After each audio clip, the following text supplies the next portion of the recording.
Bonjour à tous, aujourd'hui je vais vous montrer comment utiliser une aiguille double. Donc sur le blister de l'aiguille double, vous allez pouvoir choisir le diamètre de l'aiguille, l'écart entre les deux et également le type d'aiguille que vous souhaitez utiliser. Si c'est pour de l'universel, pour du stretch, il en existe également pour le jean, pour le cuir.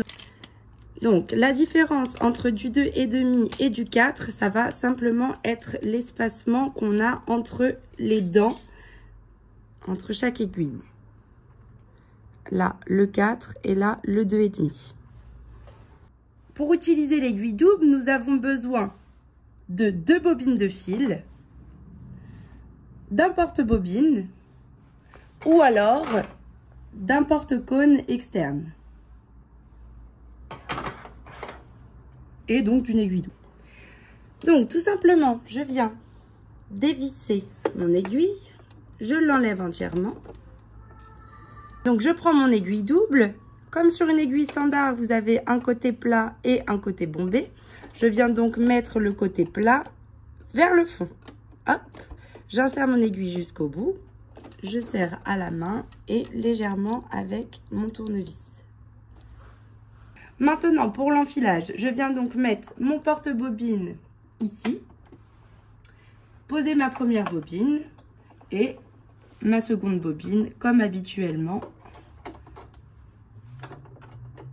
Et voilà.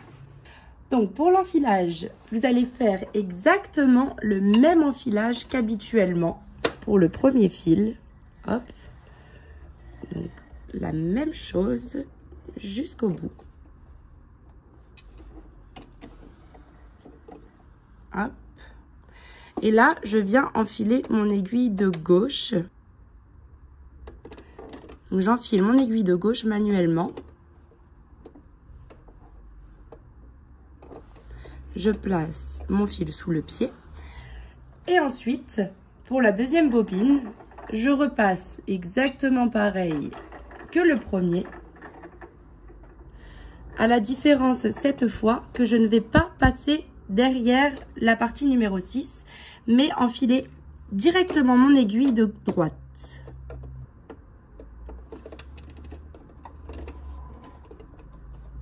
Placé également sous le pied, je récupère mes 2 fils, je tire un petit peu pour avoir un petit peu de longueur à l'arrière et que mes fils se positionnent bien dans la machine.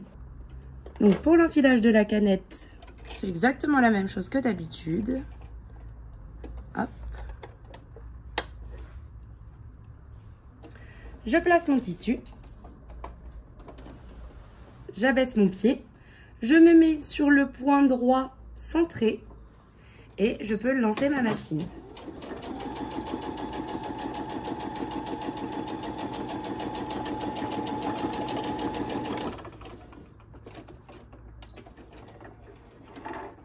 Et voilà, mon double point s'est effectué à la perfection.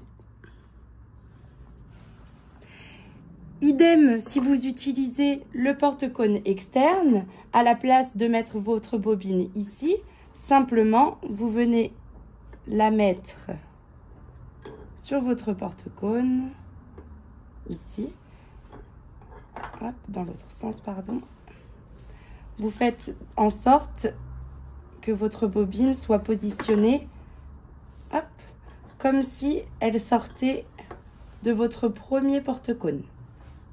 La différence qu'il y aura donc entre cette aiguille et celle-ci, ça va être principalement l'écart. Si j'avais utilisé celle-ci, mes 2 points droits auraient été plus rapprochés l'un de l'autre.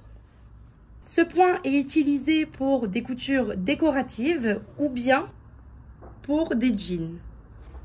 On espère que cette vidéo vous aura plu. N'hésitez pas à commenter et à vous abonner. À très bientôt, au revoir.